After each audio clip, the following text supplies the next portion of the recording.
Sir आपका जन्मदिन है सर, 80 साल के होकर सर अभी बिहारवासियों को क्या पैगाम दीजिएगा सर? देखिए, बात सही है कि जितिया के उपवास दिन मेरा जन्म हुआ था 1944 में। उसके हिसाब से आज हम 80 वर्ष पूरा कर रहे हैं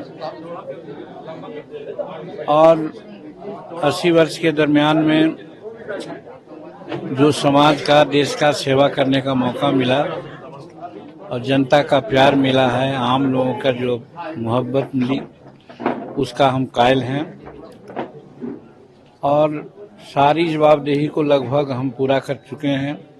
अब मुझे करने का एक ही है कि जो भी बन सके हमसे सेवा करें, और वो भी मौका मुझे मिला है। जब हम चुनाव नहीं लड़ने की बात सोच लिया था तो मन में एक कसक थी कि गया के लिए हमने कुछ नहीं किया, वो भी भगवान ने मौका दिया। ऐसा संजोग कि हमारा पुत्र संतोष जी एमएलसी के लिए पुनः नामित कर लिए गए। 2030 तक अब वो एमएलसी रहेंगे और मंत्रिमंडल में भी बदस्तूर बरकरार हैं। तो अगर वो पार्लियामेंट में लड़ते तो ये सब को त्याग करना होता, तो इसलिए हम चुनाव लाचारी में लड़ गए और लड़ गए तो जीत भी गए। और नरेंद्र भाई मोदी जी का विशेष कृपा, ये पार्टी से अकेला एमपी रहे हैं और उसमें भी उन्होंने हमें कैबिनेट में जगह दी और कैबिनेट के साथ साथ एक ऐसा विभाग उन्होंने दिया है जिसके बारे में अब समझ में आ रहा है कि सही है कि बहुत बड़ा विभाग है वो। इसलिए इतना बड़ा विभाग है कि देश का जो जीडीपी है उसमें 30% इसका योगदान है। कृषि के बाद सबसे ज़्यादा आमद और नियोजन यही विभाग देता है। तो इतना इम्पोर्टेंट विभाग हमको नरेंद्र भाई मोदी जी ने दिया। और उतना ही नहीं, नीति आयोग के सदस्य के रूप में भी, आमंत्रित सदस्य के रूप में भी मुझे मनोनीत किया। और कैबिनेट कमेटी की बैठक होती है, उसमें भी पॉलिटिकल अफेयर्स की कमेटी में उन्होंने रखा।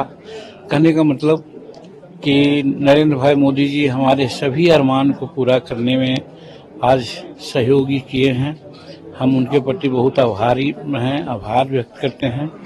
और सही है, सब लोग मेरी दीर्घायु होने की कामना करते हैं, तो हमको भी लगता है यहाँ पर हम आस्तिक हो जाते हैं कि अगर भगवान जो हमसे काम कराना चाहेंगे तो जरूर काम होगा।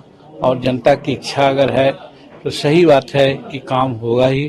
तो इस अवसर पर हम आप पत्रकार मित्रों के साथ साथ आम जनों को जो हमारे जन्मदिन के अवसर पर बधाई देने आए हैं, सबको बहुत बहुत धन्यवाद देते हैं, सबके प्रति आभार व्यक्त करते हैं। जनता दल यूनाइटेड ने विशेष राज्य के दर्जे को लेकर के फिर से मांग उठाई है सर, कैसे देखते हैं? देखिए, मांग उठाना कोई बड़ी बात नहीं है, मांग उठा सकते हैं, लेकिन आपने देखा होगा कि पिछला बजट में जितनी योजनाएं बिहार को दी गई, हम समझते हैं कि लगभग 300 करोड़ रुपया की योजना दी गई। चाहे रोड का मामला हो, चाहे रेलवे का मामला हो, या गया को पर्यटन के दृष्टिकोण से उन्नत करने के लिए जो बात होती है वो हुआ है। और बोध गया और विष्णुपथ को सर्किट के रूप में जोड़ने की बात उन्होंने की है। तो कहने का मेरा मतलब है कि बिहार के लिए नरेंद्र मोदी जी का स्पेशल ध्यान है। रही बात स्पेशल राज्य की दर्जा की, तो नीति आयोग में ये निर्णय लिया है पहले से ही कि किसी भी राज्य को विशेष राज्य के दर्जा नहीं हम देंगे। तो वैसी परिस्थिति में मांगना इनका काम है, लेकिन मेरे समझ से है कि ये विशेष राज्य की दर्जा दे करके जितना काम और जितनी पैसा जितना अभी आवंटन दिए हैं, शायद विशेष राज्य की दर्जा देने पर भी वो नहीं होता। तो इसलिए खास करके पूर्वोत्तर भारत के विकास के लिए, जिसमें हमारा बिहार आता है, बंगाल आता है, उड़ीसा आता है और आसाम वगैरह का जितना भी, सब लोगों के लिए स्पेशल फ्लो उन्होंने जारी किया अपने बजट का। तो इसलिए बिहार का विकास किसी भी परिस्थिति में नहीं रुकेगा। मांग करना एक अलग चीज है, मांग करें, उसमें तो कोई ये नहीं है, लेकिन मैं समझता हूँ कि स्पेशल राज्य के दर्जा से कोई कम आवंटन हम लोगों को नहीं मिला है और इसके लिए हम नरेंद्र भाई मोदी जी के प्रति बहुत आभारी हैं।